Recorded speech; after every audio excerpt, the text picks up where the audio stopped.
Yesterday was a disaster. Captain Zalakar was pacing back and forward, occasionally smashing her reptilian tail against the floor, trying to figure out how to report this catastrophe to the headquarters of the Alliance. 7 members of the explorational unit were left on a Class 2 Deathworld, among them 3 humans. Humans were a fresh addition to Galactic Alliance, and as it is with novelties, they were to be handled carefully due to their quickly gained popularity as a bizarre but charming young species. This ship was merely the 3rd Alliance-owned vessel to employ humans. Losing any of them during a mission as trivial as cataloguing worlds capable of supporting life was a potential scandal and definite career ender for Zalakar. How did this happen anyway? Why was there a pirate fleet on the outer edges of known space? The explorational unit was not prepared to handle a battle with vicious Zaz, and they had to retreat before they managed to pick up every expedition member from the planet. She sighed. There was nothing she could do now. With a heavy heart, Zalakar walked to the bridge.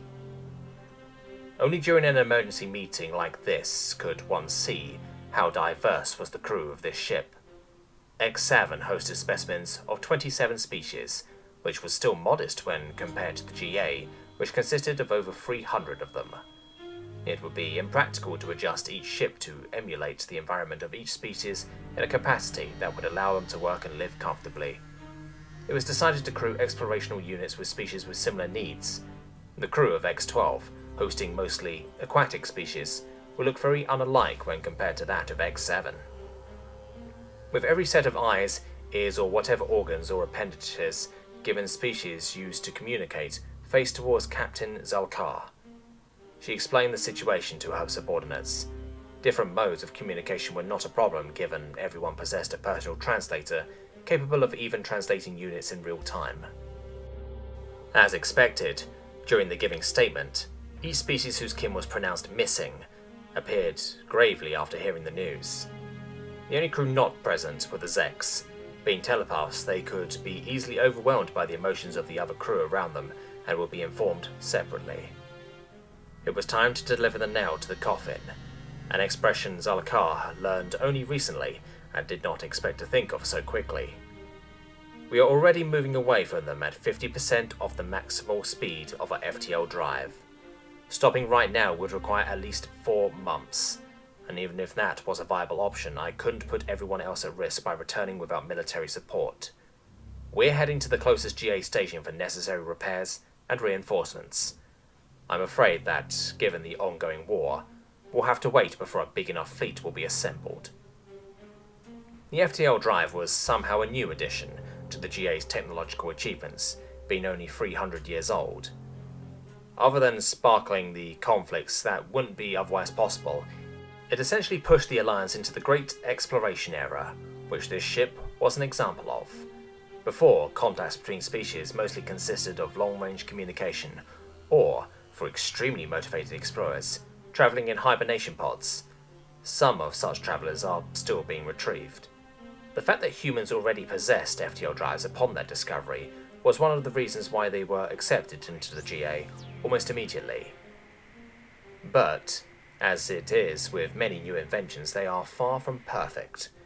Reaching FTL speed is easy, slowing down very much less, and changing the course during such travel is a feat yet to be achieved.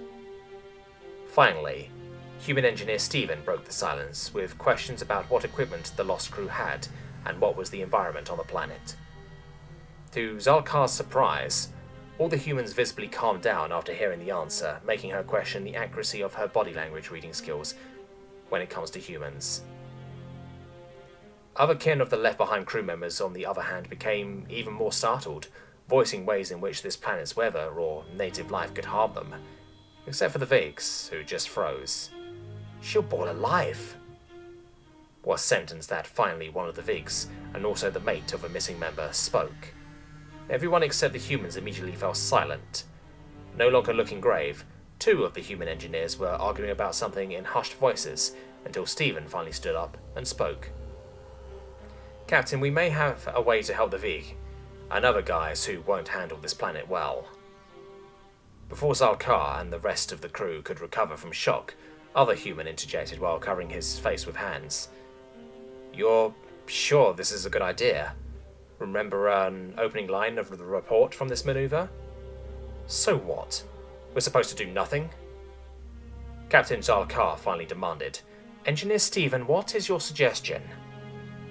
Human Stephen straightened himself up and answered with a grin completely inappropriate to the weight of the situation they were handling.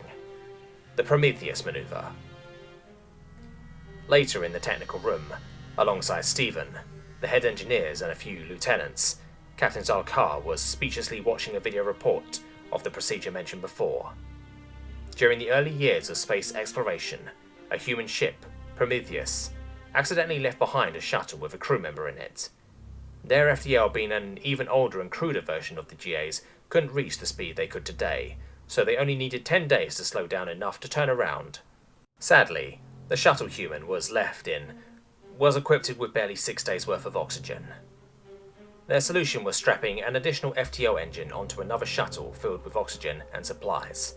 A small vessel like that couldn't possibly hold enough energy to reach the full speed of the FTL engine, so they decided to only disengage it when it was already at full speed. How? By fucking hollowing part of their ship to make a runway in which the shuttle could accelerate while inside the cruiser. They continuously warped the rushing shuttle from the end to the beginning of the runway while channeling power to it. Finally, they warped it outside of the ship while it was at full speed. Warping is easy when distance and object are small enough. Warping a grain of sand from planet's surface to the orbit, or warping cruiser 1 centimeter away? That would drain X7 out of power completely. Despite shields put up around the hollowed space, the whole video report was filled with disturbing noises suggesting small explosions or minor space-time anomalies. But they succeeded. Zalkar turned hesitantly to head engineer. "Can we do it?" Xyles didn't have face muscles other than those needed to manipulate their jaws or move their eyes, so their face should be like a mask. Yet somehow Zalkar felt Haglar was just as shocked and terrified as she was. It took a while before he finally answered. Again, despite the lack of clear indicators, obviously conflicted. "Every fibre of me screams that it is a reckless and dangerous venture, but if it was done before, I believe we can do it as well." Before Zalkar even gave an order, Stephen put a hand reassuringly on Haglar's shoulder and grinned. "It will be fine. Let's get to work." While Zalkar was sending reports to the GA and engineers were preparing the ship for a reckless and dangerous venture, the crew's xenobiologists were tasked with the hard assignment of choosing what equipment should be fitted in the small shuttle that was being sent to help left members. To their surprise, humans were the most problematic. It was their idea that made supply drop possible, so they were accommodated space twice as big as other species, and because new species needed to be handled carefully due to political reasons. They were asked to make a list of objects that would help their kin survive and to put it in 3 categories of priority. They refused to put anything in the first category, something essential. In the second category, they simply put a Swiss knife. In the list in the third category wasn't too long either. A holopad, a solar battery, and some genetically modified seeds and fertilizer. All of which accounted for less than 2% of the space they received. They remained unmoved even to Captain Zalkar's implores, simply answering, "They will be fine. Others need help more." At first she thought that, compared to their fame, they are indifferent to their own species. After seeing the faces they had looking at concerned Vix, she understood that was not the case. As a result, the rest of their space was mostly filled with equipment aiding other species. When 2 days later, after a nerve-wracking maneuver, Zalkar finally remembered how one of the humans was concerned about the opening of the video report, she decided to see it again. The video showed a close-up of one of the human engineers. While clearly uncertain, he was mustering a smile. Something was off, though. For a second, Zalkar thought she saw what previous captains employing humans reported, that glint of insanity before doing something incredible, or incredibly stupid. Finally, the engineer spoke. "This is TSS Prometheus. Welcome to Jackass." Lieutenant Davis was in the middle of discouraging Dr. Campbell and intern Nick from trying to adopt one of the local specimens when he received a distress signal from X7 with an order for urgent return. He ran as fast as he could while carrying Olgris and, unknowingly, Zia, who wrapped herself around him at some moment. Despite his best effort, they arrived late, and could only watch as the shuttle was taking off. As they sat among equipment the shuttle left behind, Zia was trying to get her emotions under control so she could calm the others. As Zex, she felt the distress of people around her and had to fight to not let it affect her. The fact that Nick and Lieutenant Davis were closest to her and were relatively calm compared to the rest of the crewmates helped a little bit. She flailed her tail, trying to smooth out the feathers that were in disarray after all the running. Lieutenant Davis seemed to be completely collected. The initial shock was quickly turning into a determination and drive to protect the crew. Nick, the sweet idiot that he is, was more afraid of Fee standing behind him than of the situation they were in. Zia knew that most humans were afraid of arachnid species, but the idea that Nick fears Fee more than being stranded on an unknown planet brought her amusement. With that thought, she started slithering towards Fee. When Zia was moving from one crewmate to another, Lieutenant Davis was going from footage of the drone they sent out after landing, looking for possible shelter. Finally, Zia hissed towards him, prompting him to stand up. I believe everyone understands the situation we are in. X7 jumped into FTL, so it will take a considerable amount of time before we are rescued. Zia hissed disapprovingly. Crap, he wasn't good at motivational speeches. For his usual subordinates, the fact that something was an order was enough to motivate them. He coughed and began speaking again. Nonetheless, I believe we have a good chance of survival. Before taking off, the shuttle's pilot was nice enough to empty his cargo, leaving us with as much equipment as possible. An opportunity we can't afford to waste. 12 kilometers from here, the scouting drone located a cave, which should provide us with some protection from local predators. If we start moving now, we should reach it with time to spare before the sun sets. He took a deep breath and ordered, "Start packing cargo on the transport boards." After a moment of delay, everyone started looking for scattered boxes and loading them onto the transport boards. Transport boards were standard equipment of every cruiser ship and shuttle, capable of carrying sizable weights while hovering smoothly over the ground at height adjusted to the user. It wasn't some fancy anti-gravitational device. It still pushed the ground to push itself up, but it got the job done. Thankfully, they managed to fit all the cargo on 6 transport boards they had. Otherwise, they would have to make a couple of trips back and forth, or have Timnock carry it.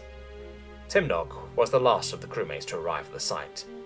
3 meters high alien looking like what could be described as an unfortunate mix-up between a troll and a bear, was surprisingly slow but strong, probably strongest among the crew right now, though in her natural habitat, which was almost 3 times as rich in oxygen as here, Fee could probably outmatch the giant. After they arrived at the entrance to the cave, Lieutenant Davis told them to wait outside and held his hand towards Zia. Zia hissed disapprovingly. Only now Lieutenant Davis noticed that for the past few hours, Zia only hissed while conveying simple messages telepathically. Sometimes Fee, on which Zia now was, answered for her. He pointed to the place where her translator should be attached. What happened? Zia's tail, which split into 3 at the tip, touched the finger he was pointing with. She forced an image of her translator falling during the time she was wrapped around him into his head. He sighed. Sorry about that, but something lives in there and you are the only one capable of performing a sapiens examination right now. Zia hissed but slithered around his arm until her head was resting on his shoulder. What lived in the cave was not sapient. Shortly after the two went in, Lieutenant Davis yelled to Nick to come and help him. They emerged, dragging 3 paralyzed, horse-sized, feline-like creatures. The soldier turned towards the rest of the crew. You might want to leave. Go rest inside. They were happy to oblige. Finally, having a moment to breathe, the reality of the situation started getting up to them. First to break the silence was Olgris. I have seen the briefing on this planet. We'll be seeing tornadoes, earthquakes, monsoon seasons, and hail the size of a human fist. We are doomed. Zoe, on whose lap Zia currently rested, curled up, sighed. It was probably thanks to the Zex, but she didn't feel all defeated yet. I've seen it too. We have supplies, solar batteries. We can prepare ourselves. Instead of calming him down, those words only fired up Olgris more. Prepare ourselves? Where are we? There will be almost 50 degrees Celsius during the summer. Neither I nor Fee can stand that. Zoe, growing agitated despite Zia's presence, raised her voice as well. We are going to find somewhere cooler. If not, we are going to build it. If we need something, we'll find it or make it. No one is going to die. Olgris shot back. There is not one engineer here. When will you be wasting time pretending to be one? Guess who'll show up? Local predators of which those cats were modest examples. Nick, who until now sat quietly against the wall, interjected. Davis has some guns and a paralyzer. We also have some transport boards. We can figure something out. That definitely didn't calm the alien down. You can't kill a 3 meters predator with a fucking transport board. And again with the making. There are no engineers here. We got a soldier, 2 xenobiologists, geologist, microbiologist, botanic, and... Olgris pointed to every member while naming their field, except for the absent Lieutenant Davis. He suddenly hesitated when it came to Nick. He knew he was not an engineer because they wouldn't be sent to the surface during routine cataloguing. Who the hell even are you? A little embarrassed, Nick answered. An intern. What the hell is an intern? Olgris asked, genuinely bewildered.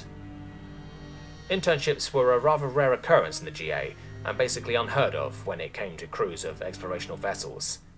As most vessels relied on the heavy specialization of its specimens, there was no need for internships. Children quickly decided on their overall direction of education and narrowed it down even further later. Thus, a person who finished their education was ready to serve on the ship freshly out of school. Before Nick could answer, he was called by Lieutenant Davis from outside the cave. At the entrance to the cave, Lieutenant Davis stood next to the feline bodies, stacked up on a transport board. There is a river nearby. I'll leave the bodies in it to cool down. If nothing snatches them, there'll be breakfast tomorrow. He handed Nick a stun gun. It's set to paralyzing if anything approaches. Shoot it. Call Zia to check for sapience. If it's not sapient, it's food. After the last sentence, he also handed him a knife. I'm an intern, not a soldier, Nick protested. Lieutenant just smiled. Congrats! The military part of your internship starts today. He took a few steps before turning around and adding, While you're on guard, think of some booby traps for predators to leave at night at the entrance. I'll be back in an hour or two. Lieutenant Davis entered the cave with Nick following him, being released from guard duty. Moving forward, he heard chatting noises. The soldier sighed with relief. It was good to hear morale was better than when he left. Everyone was busying themselves with the cleaning, taking the useful equipment out of the crates and such. However, when he got close and crewmates noticed him coming, the atmosphere suddenly tensed and everyone stopped moving and fell silent. What happened to the chute on site? He asked while pointing to the 1-meter-high, 4-legged reptile that Zoe tried to hide behind her back, without much success. Its silhouette and posture very much resembled that of a dog, save for an elongated neck. But it's followed us so far, she started, embracing the animal, supposedly trying to shield it from Lieutenant Davis. It indeed seemed to be the same animal he was dragging her from before an emergency. Then she hurriedly added, And Zia says it's friendly. It thinks we're its parents. Lieutenant Davis turned to Zex, who was suspiciously tightly wrapped around Olgris. Seriously? Zia hissed.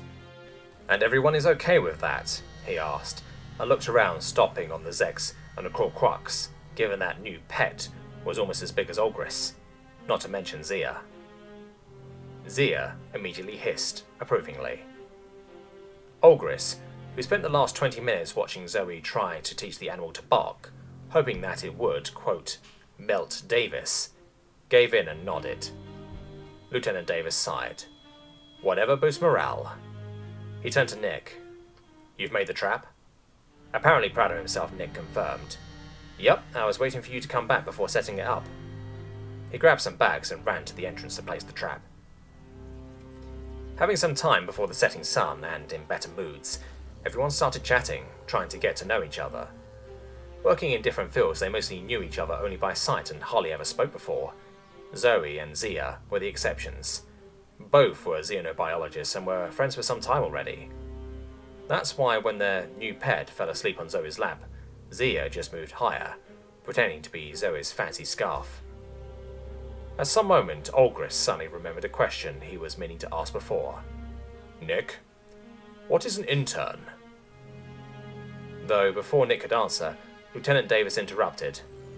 "It's a dumbass who gets thrown between the different jobs so that GA xenobiologists could observe average human performance in different settings. Half the jobs he thinks he's doing on the ship are actually puzzles or tests made by xenobiologists." For a second, Nick laughed, thinking it's a joke, before sudden shock and realization showed on his face. His head snapped towards Zia. "Was that what those assignments were? You gave me these goddamn unsolvable puzzles to see how I'd react? I was a lab rat all along?" Zia hissed. "You didn't answer. You literally telepathed the word hiss." Everyone burst into laughter. But the laughter ended as abruptly as it started when they suddenly heard a feline cry, immediately followed by what seemed to be flesh exploding. When they went to investigate, they found half of a carcass that belonged to the same species as cats that previously occupied this cave. From the looks of it, this one was even bigger than those they saw before. The other half of the body was smeared on the ceiling and walls of the entrance. Lieutenant Davis turned to the fresh military intern. "What the fuck, Nick?" "I booby-trapped the entrance as you asked." "With what? A mine? Do we even have those?" Nick, suddenly remembering something, turned his back to Davis and pointed to Olgris while smiling smugly. "I'll have you know that I did in fact successfully kill a 3-meter predator with a transport board." Shocked, Olgris only mustered to ask, "What?" "I turned off safety, flipped it over, set the preferred height for any unregistered species to 8 meters, and set it to activate on touch, and finally set default cargo weight to 1 ton. Everyone finally understood when the feline stepped on it. The transport board immediately pushed it with the power needed to lift 1 ton to 8 meters in whatever the ascending speed of the transport board without the safety is. No wonder it went to the ceiling, and walls, and everywhere else." Zoe yelled while embracing her pet. "What if Dragon wandered on it?" Lieutenant Davis covered his face with palms and sighed. Fee, Timnock, Olgris were all speechless. Zia hissed.